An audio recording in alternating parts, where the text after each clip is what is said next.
One of the first things that I try to do whenever I'm using a new piece of particle software is to make a firework. And that's because a firework has a lot of interesting things going on with it that are involved in all sorts of bigger, more complicated particle systems. Because if we think about the parts of the firework, we need the rocket shooting up, the rocket trail coming off the rocket, the explosion at the top, and the trails coming off of the explosion, and then also some basic physics in there to make sure everything works about right. So if you think about the particle setup for making a particle that shoots up while dropping particles and then explodes into more particles that drop more particles, that starts to be a really useful thing, especially with the physics in there. So let's dive into Blender and see what we can make happen. Starting in an empty scene, we will go ahead and just add in a random piece of geometry and add a geometry nodes modifier to it. And then we'll go into our geometry nodes workspace. We'll create a new geometry nodes thing and we'll call this firework because it's important to label stuff. And then we will go ahead and disconnect our output there. I'm using Node Wrangler to do some things like that control right click action to disable a link, which if you don't have installed, you can go edit preferences, add-ons, and Node Wrangler. It's a great add-on. So now that we've got here, let's start with creating our rocket.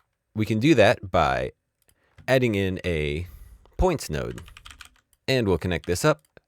And now if we look in our viewport, we've got one point here. So this will be our rocket point.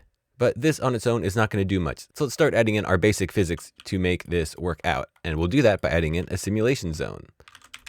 Simulation zone, drop this in here, and there we go.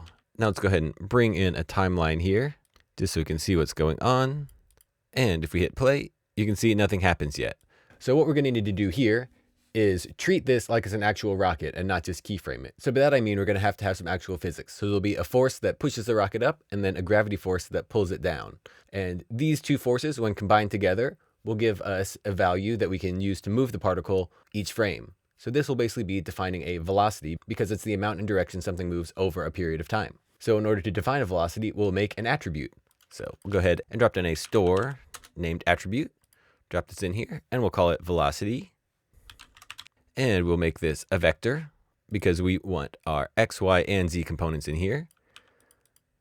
And a fun fact, this velocity attribute that we just defined already exists on geometry as what's called an anonymous attribute, which is what Blender uses to compute the motion blur. So we're actually making stuff a little easier here. But if you want to do something different for that, you can just call this V or vel or something else like that. I'm going to use as velocity so I can drop that little anonymous attribute hint for you. All right, so now we've got this, and now we need a way to apply whatever our velocity is each frame. So we'll set our Z value to something like 1.5 just to get us started off with, and we can change that later. And now in our simulation zone, we're going to apply the velocity each frame.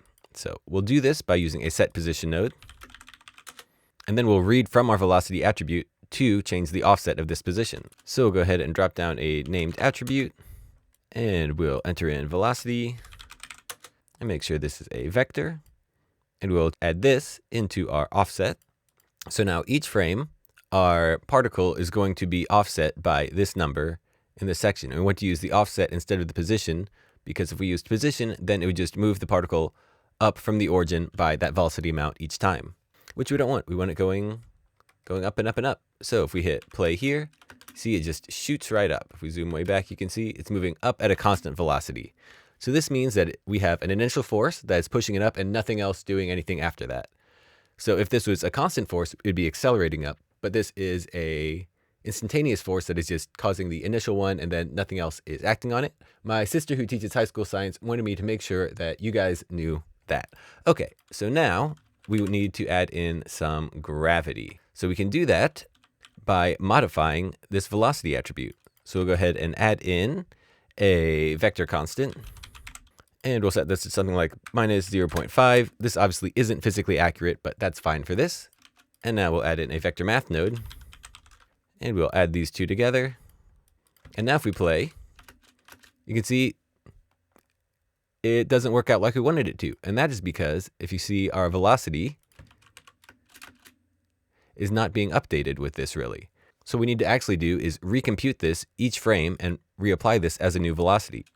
So let's go ahead and duplicate this, add it in, and we'll go ahead and drop this in here. And now our velocity attribute will be updated by this new computation here, which is the current velocity minus the gravity. So then be our new velocity, which will then feed back into here and then go recursively. So now if we play it, Look at that. It comes right down. So let's zoom out, play it again, see it shoots up and falls back down. Nice. We've got some basic physics implemented for our rocket. Now, another thing that we want to do is have this go up and then explode and not return down.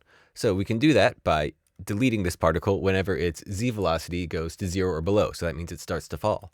So over here, what we can do is add in a delete geometry node. And we can use this selection input to decide which particle we are deleting. Because right now we only have one particle, but we're going to have a lot more. So what we can do for this selection is take our velocity attribute and use a compare node and a separate XYZ node to check if our Z component is less than 0, then we will output true. So if we play this through, you can see up, and then it disappears. So what this does is it checks the velocity attribute of each particle, which, like I said, we're going to have more particles soon. And then it sees if the Z component of that is less than 0, then it outputs true for that particle. And then anything that this sees as true coming from a particle gets deleted. So now we've got a nice rocking and rolling thing going on here. Let's work on the trail coming off of this particle. So for the trail, what we need to do is emit particles from the position of our rocket particles each frame. And we'll do that by duplicating our current thing here. And this is going to become our new trail emitter. We'll call this, we'll say it'll birth 10 for now. And the way we're going to make this work is by using an instance on points node and take our geometry in. And so this is right now our rocket geometry, which will then have this new emitter instance on it, and then it will be joined back in our geometry flow before our velocity update. There we go. And then one more thing we need to do is realize these instances. So realize instance, pop it in there. And now don't play this yet, because if we step through slowly, you'll see we're making a lot of particles here. And that is because we are not only instancing these on our rocket particle, but also on every one of these trail particles that are coming before it. So we'll add another attribute that we'll call p group, and that'll let us select which points we want to instance our new points onto. So here, we'll go ahead and duplicate this, and we'll change this to integer, and we'll call this p group. And we'll make this value 10, and then we'll duplicate and make this 11. And the reason why I'm naming these groups 10 and 11 is because I know that we're going to have the explosion later on and the explosion trail. So I'll name those 20 and 21. And so I do that to keep the groups of like things kind of numerically together. So you know that everything in the 10s has to do with the rocket trail. Everything in the 20s has to do with the explosion and the explosion trail. So for this one, we don't really need to keep things that organized, but it's a tutorial. So I'm going to try to force you to do things the right way, you know, whether you like it or not. So now we'll use this selection socket along with some logic with our new p group attribute to make sure that our rocket trail is only birthed on our rocket and not our previous rocket trail particles. So here we'll add in a named attribute, and we will set this to integer and call it p group. And then we'll also add in a compare node, and we'll set this to integer, connect this up, and say if our p group attribute is equal to 10, then output true, and put this into our selection socket. So now this is looking at all the points coming into our simulation zone, which includes our trail particles, and it's checking all those to see if their p group attribute is equal to 10. And if it is equal to 10, then we'll instance on the points. And make sure that this is set to equal. There we go. Nice. You see now we're getting a nice little particle trail going. Beautiful. But that's looking a little uniform and funny there. So what we'll do is add in a little bit of random velocity to this. Let's go ahead and move these up some and add in a random value. We'll set it to vector and change our minimum to -1. Add this in. Now we'll see getting closer, but we actually need to update our seed each frame so that we get a different random value. So here we'll go scene time, and we'll go to frame. And now we're getting a different random value each time. But you'll notice something a little weird going on here. And that is that this trail is not as long as it should be. And we'll be able to see this better if we add in a vector math node. And we set this to scale. And we'll set this to like 0.2 for now. But to see that our particle trail isn't actually flowing fiery like the tail of a ferocious phoenix, it's just kind of puttering along. And the reason why that's happening is because any of these particles whose z velocity is 0 or below are also getting killed. So what we need to do is update our delete geometry logic over here to make sure to delete particles whose z velocity is 0 or below only if they are the rocket. So we'll use our p group attribute again here. So let's go p group. You see that automatically updates for us. And now we will say if p group is equal to 10. So now we have these two bits of logic here. So we want to say if both of these things are true, then delete the particle. So we use a Boolean math to do that. Set to and. We'll wire these up. And now you'll see we get this beautiful, luscious, flowing trail. Let's go ahead and scale down this velocity a little more. So we'll go like 0.05. That's looking good. Or maybe even 0.025. All right, well, that's looking good enough for now. So let's move on to the explosion next. So the tricky part about this one is we not only have to have the particles only spawn on one frame, but on the frame whenever the rocket particle dies, which, as you know, is determined programmatically by its velocity. So before we get into too much of the details, let's just get some scaffolding in place. The first thing that we'll do is let's make this big, and we have some kind of duplicated code here. So what we'll do is we'll make this into a group by using Control G. And now we will just expose the inputs for our count. And we'll be sure to name this birth rate, frame. And we also want to be able to influence the initial velocity and the P group. So the initial and P group. Nice. Now that we have our emitter in this group, we can duplicate and reuse this. And then also whenever we add more functionality to it, that will be propagated through the rest of our node tree. So let's duplicate this and we'll set its P group to 11 and connect this in. There we go. And now we can delete all of this other stuff.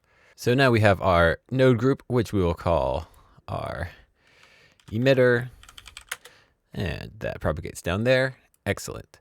So whenever we make this explosion, it'll basically be the same thing as the trail, but just with more velocity and only on one frame. So we can duplicate our emitter and our instance on points nodes. And we'll go ahead and connect this up here and this here. And let's go ahead and shift some stuff over and then add another join geometry node. And I'm just doing this so that we can mute our emitter trail. So here we go, M. So now we're only going to be looking at our new particle explosion.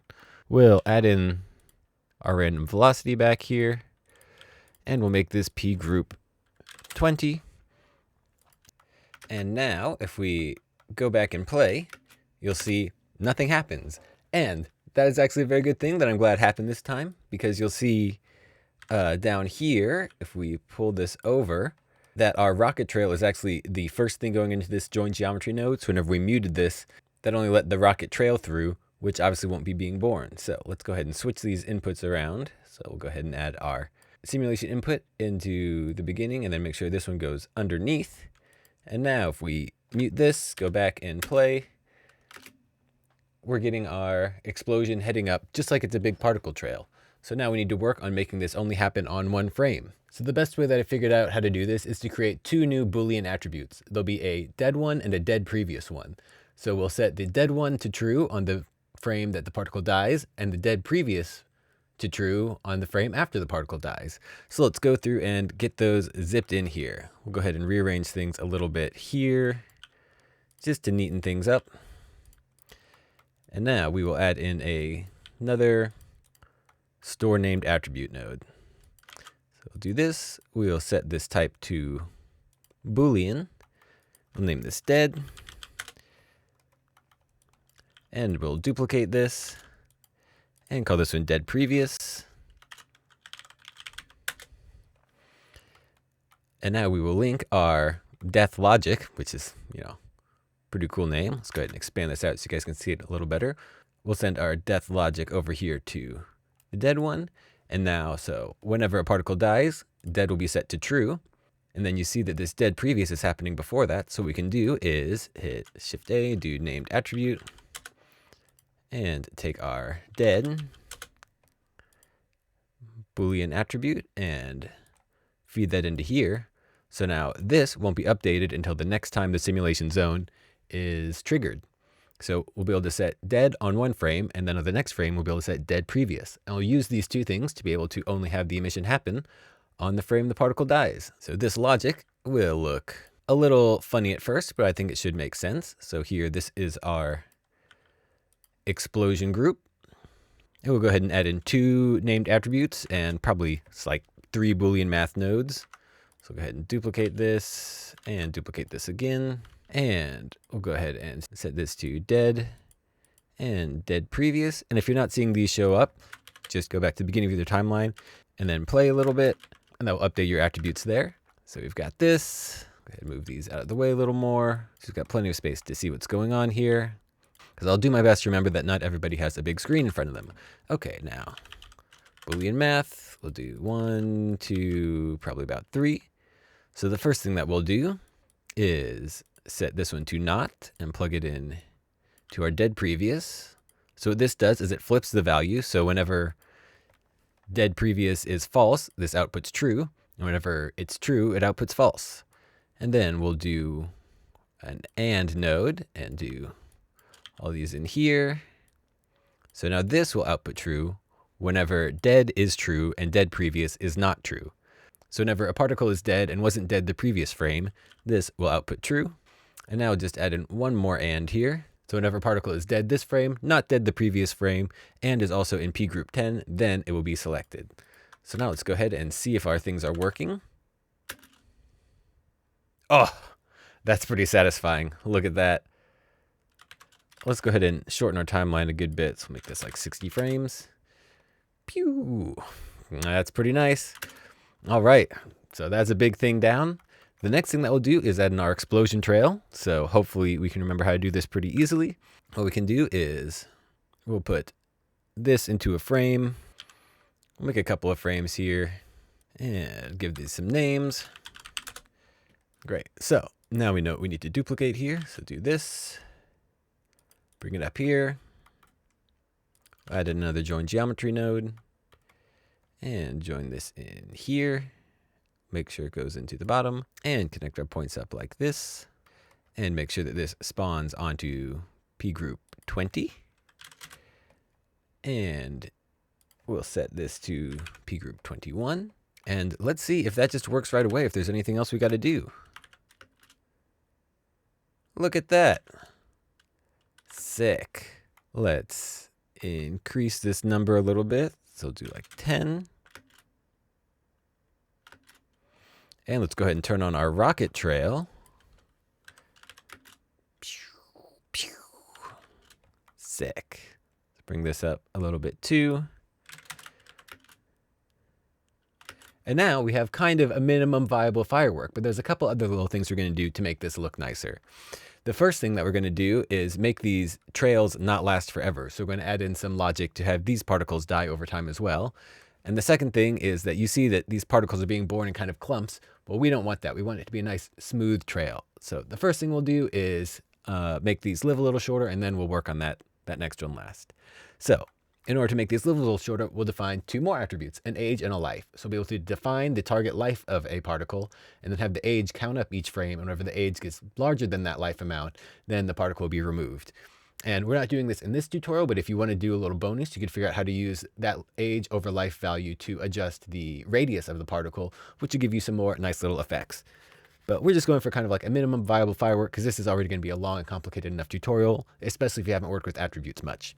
All right, so here, since we made our emitters into groups, we can very easily add in these 2 new attributes.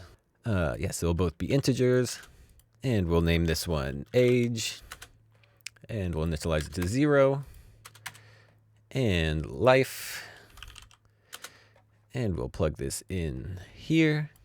We'll rename this to lifespan in frames. And it's important to initialize the age attribute in here, because if you just set it later on, then the particles won't have different ages. So even though we won't be adjusting this in here, it's important to initialize it there.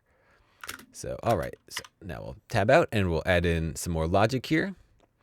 Let's move stuff over a little bit.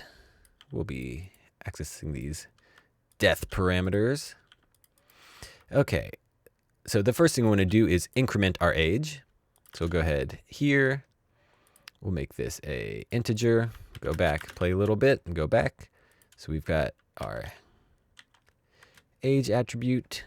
And what we want to do here is do a named attribute. And we want our age. And we want to add in a math node. Combine these together, and we'll add 1. And pipe this into our value here. So now each frame, our age is going to have 1 added to it. So we can even play through a little bit. And you can see that we have these different ages over in our geometry spreadsheet. And our default life is still set to 10. So now what we do is we'll check to see whenever the age is more than our life and then delete it. So here we can shift, right click and drag if you're using Node Wrangler to create a little organization point there. And what we'll do here is we will do some more attribute logic. So there we go. We'll add in our age and our life and a Boolean math and a compare. And we'll say if our age is greater than our lifespan, that will output true. So we'll add this in here. So if this, or in this case, this are true, then kill the particle. So walking through this again, if our z velocity is below 0 and we are in particle group 10, kill the particle, or if the age is greater than the life, kill the particle. So if either of these things are true, then the particle will die. So let's go back and we'll make sure that we make our rocket live a little longer. Lifespan will say 100. And let's go back. Oh, and we'll see why that's not working because I wired that in wrong. Okay, there we go. Now you can see our particles are living for a while and then dying, but that is looking, a little not great. So what we'll do is add some randomness into the lifespan.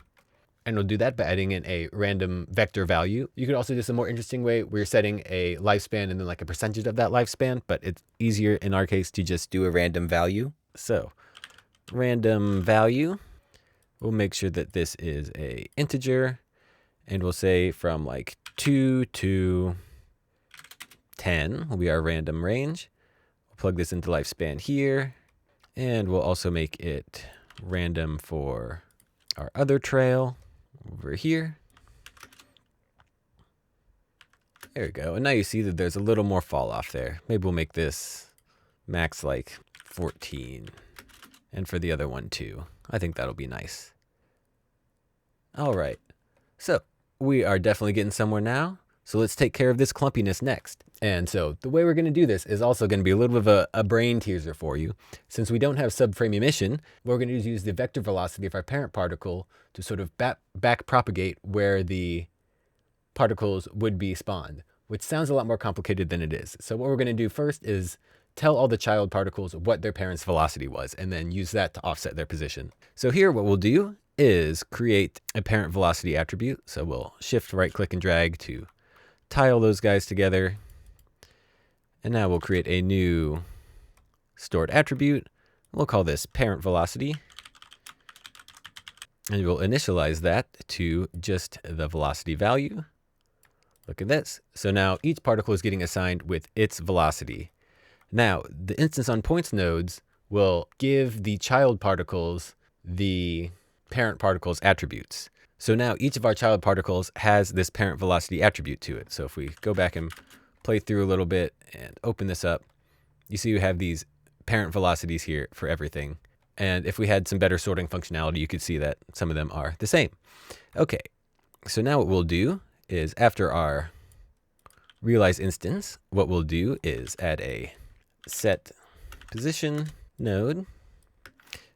And then what we'll do is we'll add in a named attribute, and we'll set this to parent velocity. And then what we'll do is we'll scale this by a random value. So we'll do vector math, set to scale, and we'll plug in a random value here. And we'll just pull from over here, set this to float. And we'll set this to something like minus 0.2 and 1.2, just so we've got a little bit of extra zhuzh there. Plug this in here and this in there.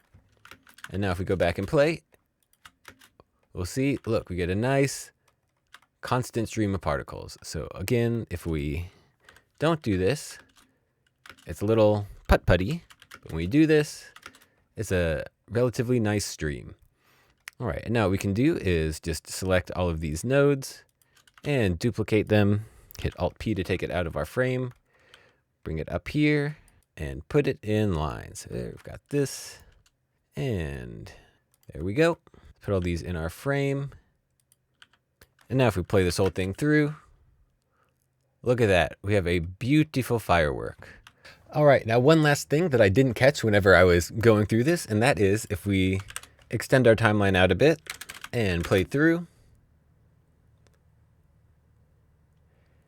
you see that our trails keep getting emitted even after the parent is dead. So let's go and really make that obvious. We'll move things around a little bit. See, the explosion should be dead after 10 frames. We'll change it to 2 frames, and you'll see they just keep going.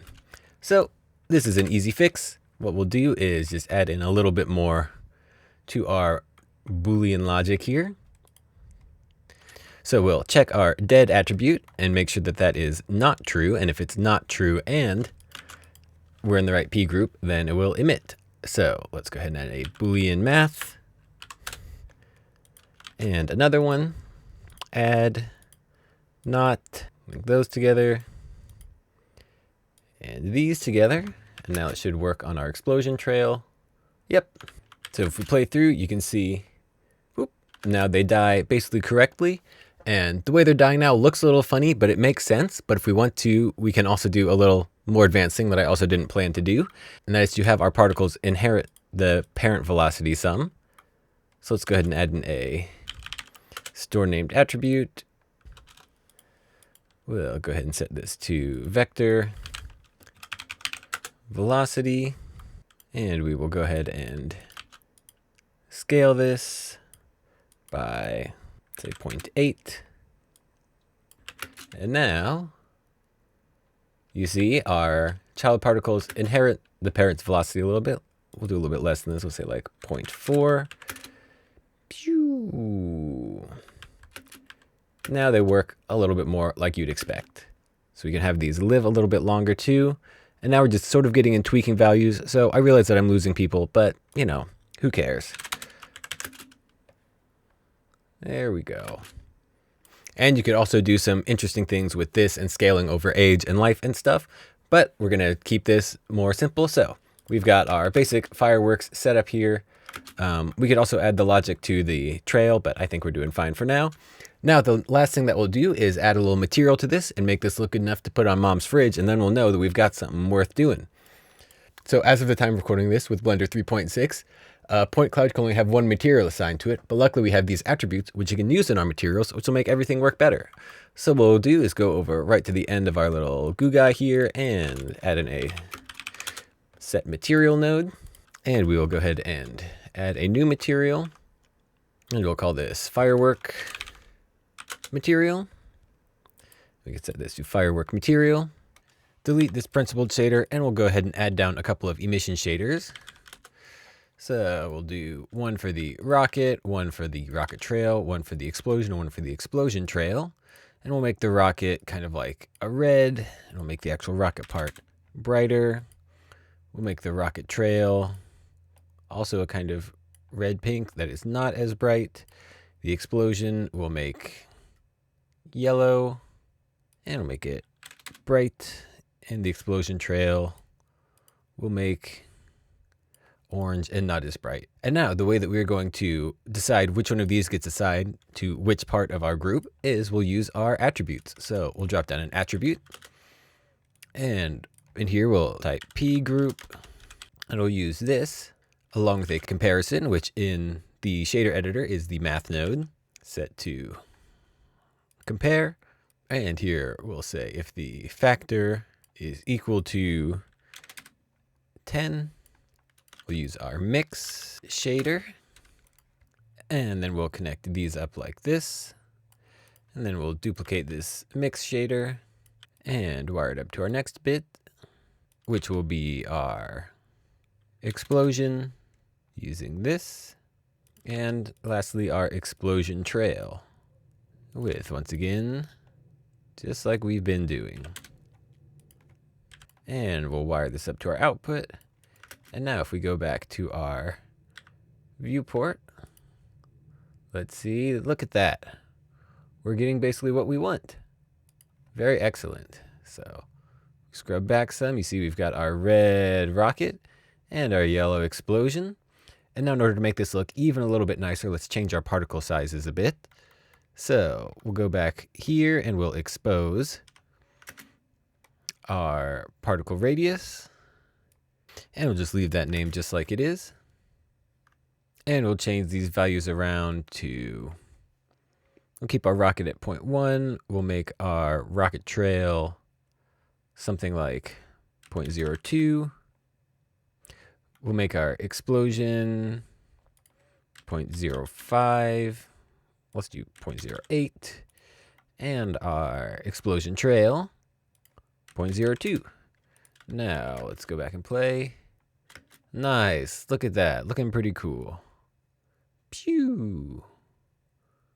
And let's go ahead and increase the life of our explosion sum. This like 20 because they're neat. Pew, pew. Now look at that. We've got a firework that is just rocking and rolling there. Looking pretty great. And now one more quick bonus before we add some compositing in here is, since we built this the way we have, all procedurally, we can even make more fireworks if we want. So let's have 5 rockets be born at the beginning, and we'll vary their velocity some. So random value, make this a vector. We'll change this from 0.2 to 0.3 and 2. And let's see how this works. Let's make our lowest Z there. Look at that. And I've got all of these fireworks that are just procedurally working just how they should. Let's go ahead and redo this. So look, we can have as many fireworks as we want. We can make this like 50. Look at all those. Awesome. That's fun. Cool. So now we've got just what we want. We can do another quick thing, and I'll add in a quick compositing setup. This is not a Blender compositing tutorial, so we'll zip through this really fast, and I'll just paste in some stuff. So I'm going to do our compositor, and we will load in this compositing setup. So if you want to take a look at what we've got, here it is. It's in 4K. Feel free to copy any values that you want or do it your own way. And now if we go back and let's add in a camera and frame this up some amount. Looking cool. And we'll hit render on this. And now look at this. We've got all of these crazy particles going on with that compositing in there. So those are some pretty exciting fireworks. Looks like we've still got some funny trailing in there, but that probably just has to do with our inheriting velocity. So let's also just up our particle count a little bit more. So we'll go to our rocket trail, make this like 50, and our, this should be called explosion trail. I'm gonna make that like 50 also. Go, and now if we hit render, looking pretty cool. So I know that was a lot. I've put the Blender file up on Gumroad. You can download it for free, or if you're gonna throw some money at it, I'll donate half of all the proceeds to the Blender Foundation. So a 2-for-1 there, make it nice and easy for you. Also, if that didn't quite stick with you, I'll be live streaming this Friday, November 10th, 2 p.m. Central Time. So you can swing by and we'll be rebuilding this and answering questions slowly, just having a good time doing Blender stuff, you know? Or if you just want to come hang out and not do it, that's fine too. So I hope this tickled your brain a little bit. I've been Theo with Miesner Media. Hope you have a great day, and I'll see you next time. Bye.